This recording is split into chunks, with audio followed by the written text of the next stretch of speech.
والصلاة والسلام على سيدنا محمد أرشدنا إلى مناسك الحج حتى جعل سعينا سعيا مشكورا وعلى آله وصحبه قد استغفروا لله حتى جعل ذنوبهم ولعل ذنوبنا أيضا كم مغفورا أما بعد. Alhamdulillah, hari ini 3 Agustus 2018 Miladiah bertepatan dengan 21 Zulqa'dah tahun 1439 Hijriah.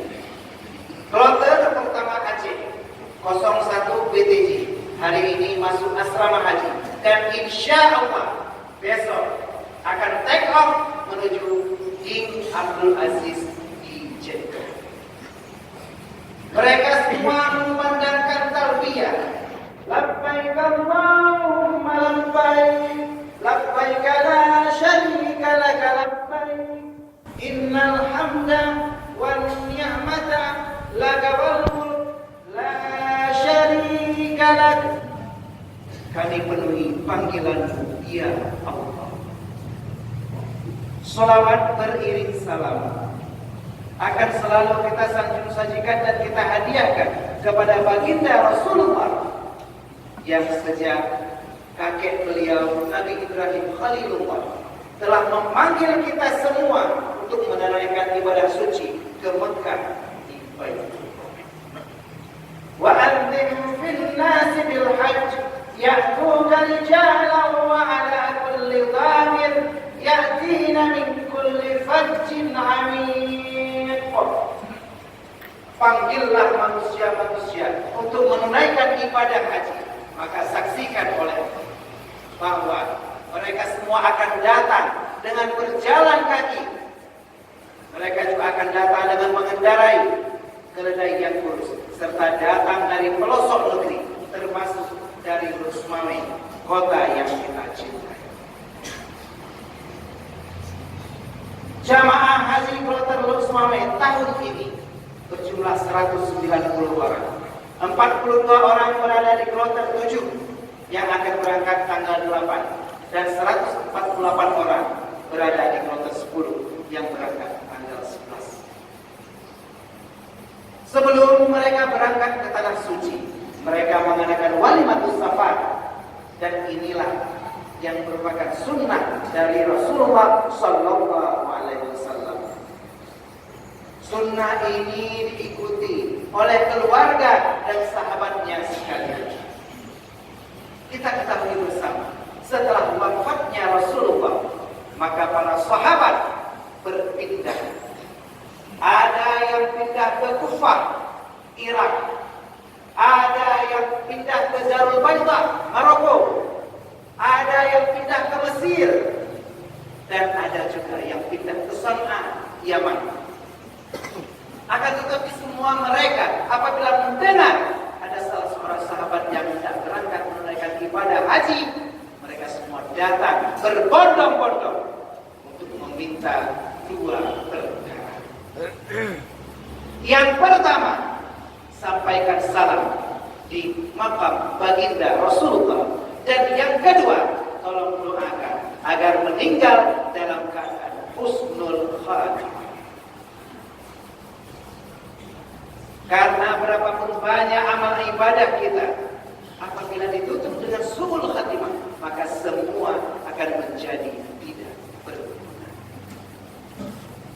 Kata ikraman wa ta'ziman, saya persembahkan kepada Ibu Syekh Masjid Babul Huda Panggul, guru kita bersama, Syekh Haji Zulkarnain Junaid, yang beliau juga merupakan ketua Huda sekaligus pendiri dan pembina Tasnafi Kota Lusmame. Beliau juga merupakan pimpinan pesantren Sabilatus Salamah, Belangpanyang, dan juga tempat murajaah kita dan seluruh pengurus Masjid Babul Huda Panggul. Seterusnya kepada Bapak Sekda, orang tua saya, keluarga saya, sahabat saya, Abu Abi Abiyah, alim ulama, akademisi, serta seluruh jamaah yang hadir dan beriktikaf di Masjid Babul Huda. Kita semua bercita-cita, kita semua sangat menginginkan untuk menunaikan ibadah haji seperti yang akan saudara kita jalani. Mungkin kita sudah lama bercita-cita, dari mulai tukang haji naik kubur sampai tukang kubur naik haji. Kenapa? Karena ibadah haji menyimpan banyak misteri.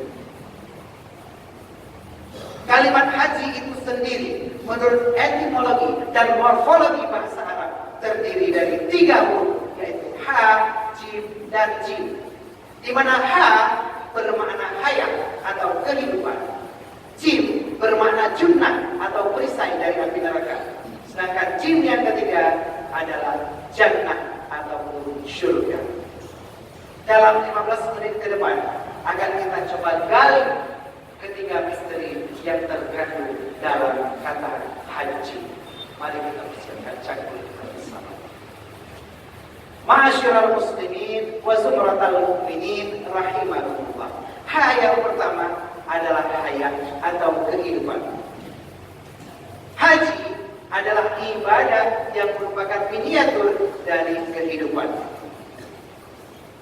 di mana seluruh jamaah berkumpul dalam sebuah kloter. Tahu ya kloter? Ada yang bertanya, Ustaz, kloter itu apa? Pernah sama dengan klopin? Ya, ternyata tidak sama. Kloter itu adalah kelompok terbang yang berjumlah 383 orang. Seluruh jamaah ini akan dikumpulkan lagi dalam kelompok kecil berjumlah 11 orang bernama deru, dipimpin oleh kepala deru disebut garu. Nah, kalau kita ada yang bertingkah sampai kita sesat, yang akan ribut adalah garu ini. 4 garu akan dipimpin oleh 1 kepala rombongan atau karo. Dan kita tidak mungkin menyuruh beliau untuk karo, dah katanya di hotel, sementara kita pergi entah kemana. Karena beliau juga ingin menunaikan ibadah haji. Bukan hanya haji sulam atau haji muhyiddin, beliau juga kepingin. Nah, kita juga akan dibimbing oleh petugas haji. Nah, ini yang namanya haji abidin, yaitu atas biaya dinas. Artinya diberangkatkan oleh negara. Seluruh komponen jamaah ini semua melaksanakan ibadah yang sama, ritual yang sama, dengan cara yang sama, dan pakaian yang sama. Dan inilah potret atau figur dari kehidupan. Semuanya menggunakan 2 helai pakaian putih. Ini adalah contoh atau cerminan dari kesederhanaan. Semuanya mengerjakan ibadah tawaf keliling Ka'bah. Kita ketahui bersama, Ka'bah adalah bangunan pertama yang ada di dunia. Inna awwala baitin wudi'a lin-nasi lalladzi bi Makkah mubarakan wa hudan lil alamin. Saat Nabi Adam alaihissalam diturunkan ke bumi, beliau teringat di surga ada ritual para malaikat yang mengelilingi sebuah masjid bernama Baitul Ma'mur. Dibangunlah Ka'bah tepat di bawah Baitul Ma'mur, sehingga apabila dijatuhkan kerikil dari Baitul Ma'mur tepat mengenai Ka'bah.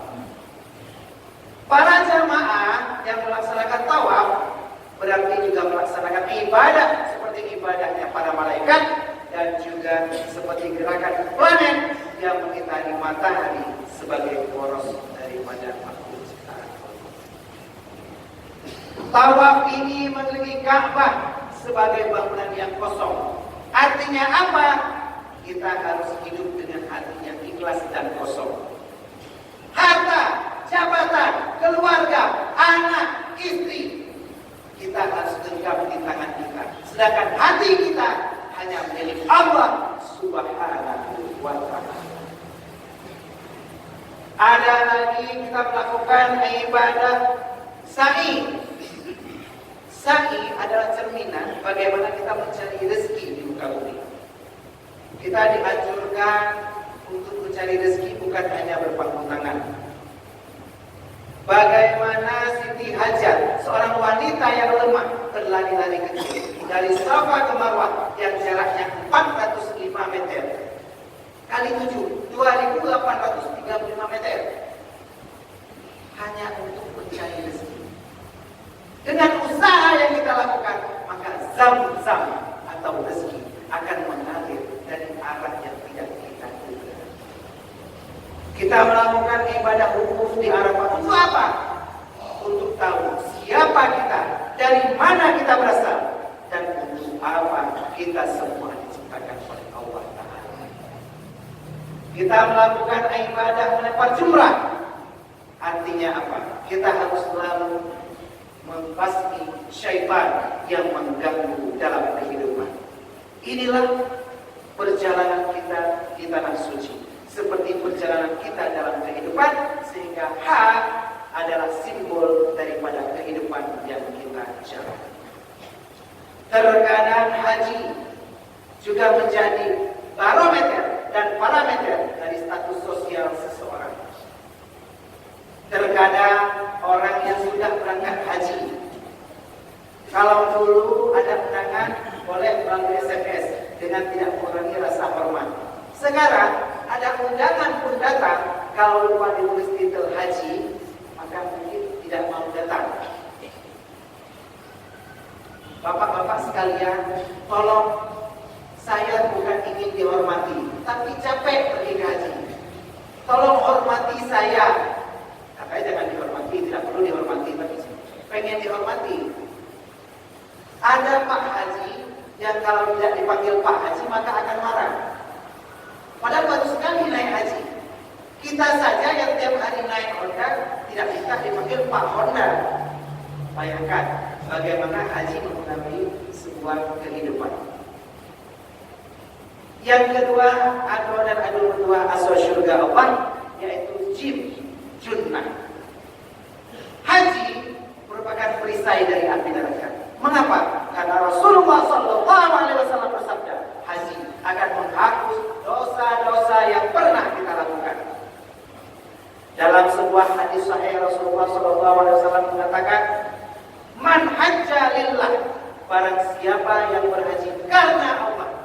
Ingat, karena Allah. Walam yarfus, dan tidak melakukan rafas. Walam yafsuk, tidak melakukan fusuk. Apa itu rafas dan fusuk? Keduanya merupakan sinonim yang sama arti. Tapi kebiasaan Allah saat menjelaskan keburukan, maka Allah akan menjelaskan dalam dua kata. Contoh, inna salata tanha 'anil fahsya'i wal munkar. Sesungguhnya salat mencegah dari perbuatan fahsya dan munkar. Fahsya dan munkar artinya sama, tapi dimaknakan dengan makna berbeda. Rafas adalah perbuatan keji yang berhubungan dengan seksual. Kita bayangkan jamaah haji hanya memakai 2 helai kain tipis dan mohon maaf tanpa celana dalam. Kita semua berada di satu tempat yang sama dengan para wanita, dan hal ini menimbulkan potensi rafas. Jamaah haji juga tidak boleh melakukan perbuatan keji lainnya, disebut fusuk, seperti marah, jidal, berbantah-bantahan. Barang siapa yang bisa menghindari 2 hal ini, rafas dan fusuk, maka Rasulullah berjanji raja'an kayaumin waladatuhu. Begitu dia kembali ke Indonesia, ke Aceh, ke Lok Sumawe, dia akan jadi seperti bayi yang baru dilahirkan dari rahim ibunda. Apabila dosa-dosa kita telah hilang, maka ini menjadi pertanda bahwa kita terselamatkan dengan perisai dari api neraka. Dan ini juga menjadi barometer bagi kita agar kita menghindari hal-hal yang masih meragukan bagi kita.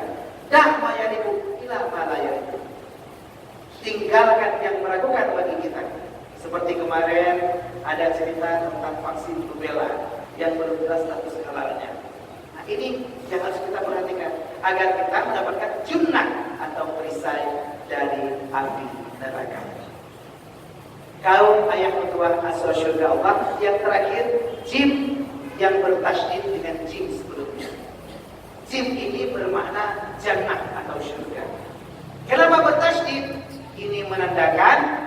Di akhirat hanya ada dua tempat. Kalau kita sudah selamat dari api neraka, otomatis kita akan masuk surga. Rasulullah bersabda, Al-hajjul mabrur laisa lahul jazaa illal jannah. Haji mabrur balasannya hanyalah surga. Bahkan bukan hanya surga, haji ini memiliki banyak sekali fadilah, banyak sekali kelebihan. Haji ini memberikan pahala jihad. Barang siapa yang berhaji maka diberikan pahala seperti berjihad.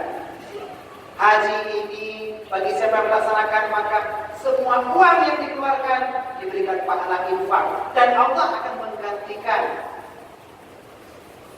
Haji ini juga diberikan fadilah, kita bisa memberikan syafaat bagi 400 orang keluarga kita. Luar biasa fadilah dari haji. Dan ini semua ditutup dengan fadilah yang besar, yaitu jannah atau surga. Semuanya kita, inginkah kita mendapatkan fadilah surga? Pasti. Carilah ilmu untuk berhaji.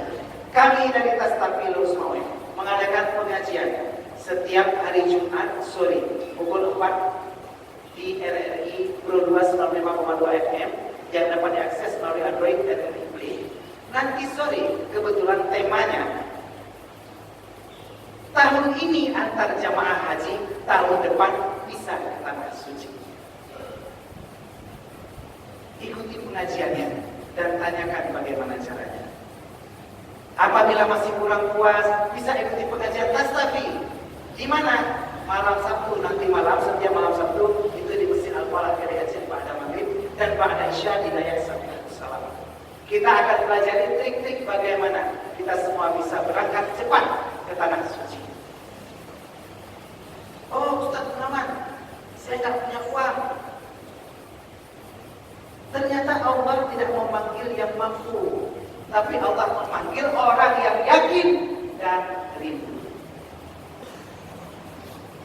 Allah berikan kelebihan pada ibadah haji, sehingga diharapkan kita semua yang hadir hari ini bisa segera menuju ke tanah suci, menunaikan ibadah haji dan mendapatkan fadilah daripada haji, yaitu hidupnya akan bahagia, jin terlepas dari api neraka, dan jin yang terakhir akan masuk ke dalam syurga.